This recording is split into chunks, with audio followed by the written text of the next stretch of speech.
Siguiendo con nuestro gráfico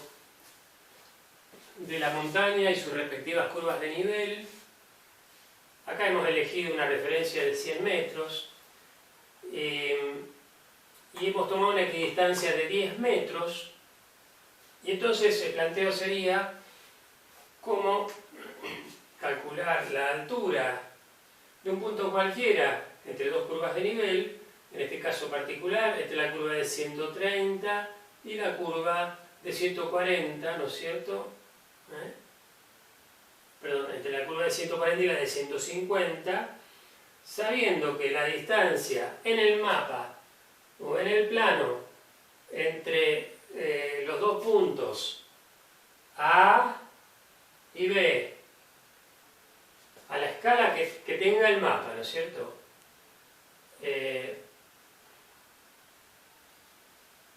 Y nuestro punto de interés no está ahí,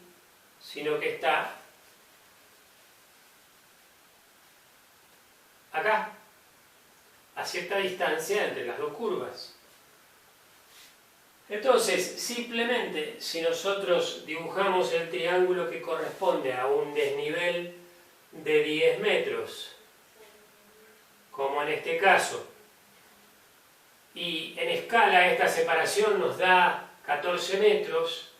bueno, la tangente del ángulo alfa, si queremos hacerlo con trigonometría, si no podemos hacerlo también con semejanza de triángulo, la tangente del ángulo alfa es 10 a cateto opuesto dividido 14,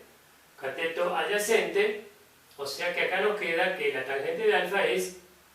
también y dividido x, donde y es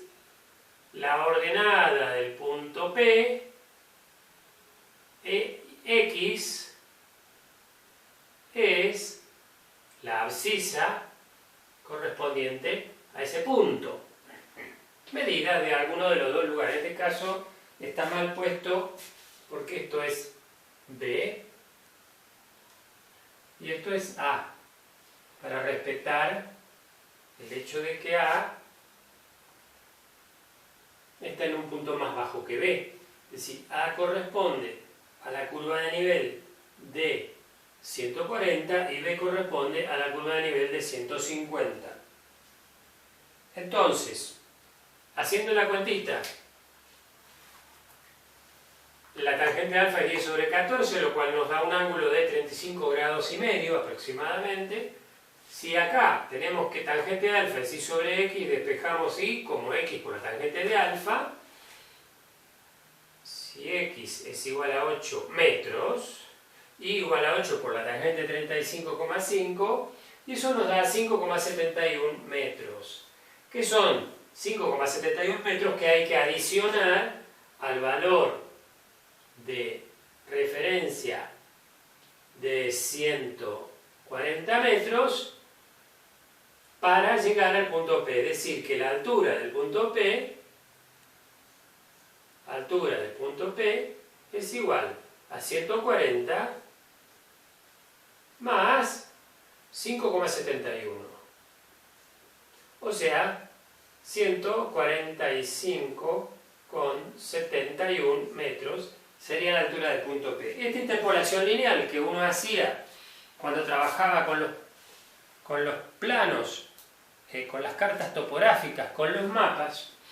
obviamente tenía sentido si uno tenía que medir un punto, pero si uno tuviera que medir cientos o miles de puntos de altura, el trabajo se volvía cada vez más complicado. ¿En qué consistía la digitalización de las curvas de nivel? Existían unos dispositivos llamados mesas digitalizadoras donde uno pegaba la carta topográfica y después con una especie de lupa que tenía una crucecita en el medio, principiaba a calcar este contorno de la curva de nivel, y cuando terminaba de dar la vuelta, el software mismo hacía un snap entre el comienzo y el final y convertía esto en una línea que tenía un atributo, cuyo atributo era la altura correspondiente a esa curva de nivel, en este caso 160 metros. El operador, después de cargar esto, arrancaba con la curva que seguía y después de completar la vuelta,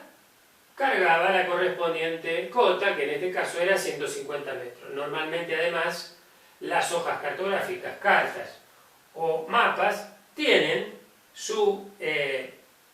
rotulación en las curvas de nivel, por lo tanto,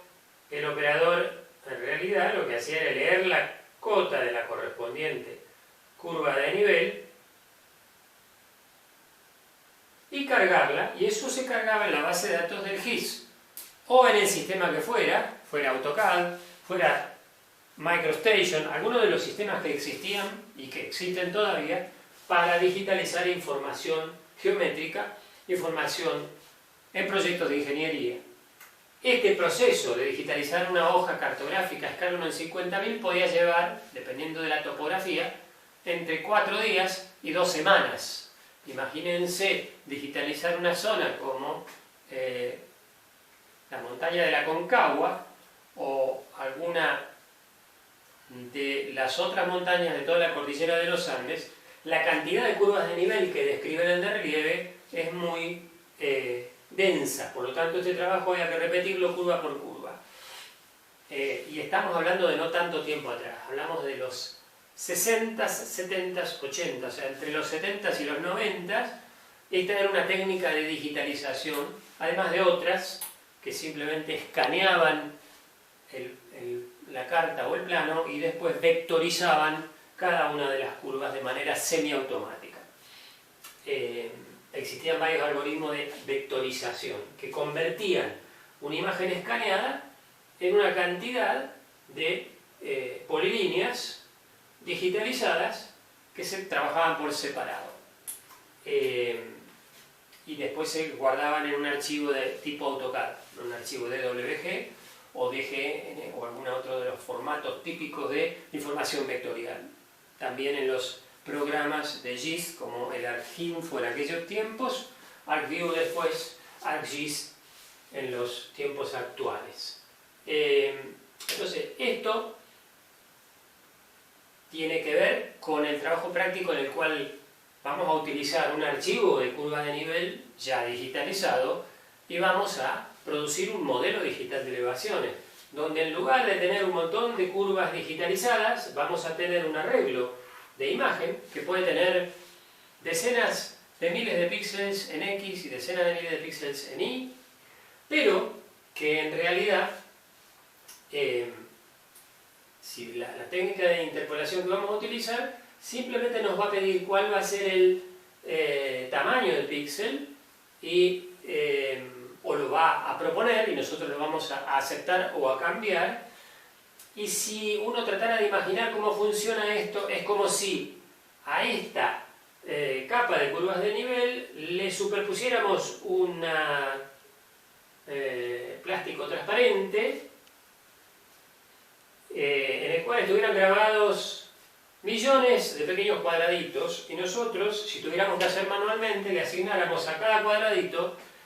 el valor de altura que resulta interpolar con algún algoritmo. En este caso usamos una interpolación lineal, pero podría ser otra, ¿no es cierto? En lugares complicados, donde por ejemplo hay curvas de nivel que llegan así, como acá, pero después se abren y hacen cosas como esta, y entonces en este lugar la interpolación puede ser el resultado de la interpolación entre más de dos curvas de nivel. Existen algoritmos apropiados para eso, uno se llama IDW y otro se llama TIN. Pero en definitiva, el proceso por el cual nosotros vamos a pasar de una cantidad de curvas de nivel digitalizadas en formato vectorial, de un sistema de información geográfica, por ejemplo en Shapefile, nosotros vamos a pasar de esa estructura de datos a un arreglo parecido a una imagen de satélite, en el cual vamos a tener pixelitos, pero esos pixelitos, en lugar de representar un valor de radiación recibida en el sensor, van a significar la altura con respecto a un plano de referencia en esa porción del territorio. Esto va a quedar georreferenciado y esa altura podrá ser, por ejemplo, con respecto al nivel medio del mar como referencia, que es lo habitual en la mayor parte de los sistemas cartográficos de todo el mundo. Entonces, ese va a ser el proceso. Convertir este conjunto de curvas de nivel digitalizadas por alguien, ¿no es cierto? En el caso nuestro van a ser curvas digitalizadas por el Instituto Geográfico Militar de Argentina, que ahora es Instituto Geográfico Nacional. Entonces vamos a tomar estas curvas que son de origen escala 1 en 250.000 y vamos a generar el modelo digital de elevaciones a partir de las mismas.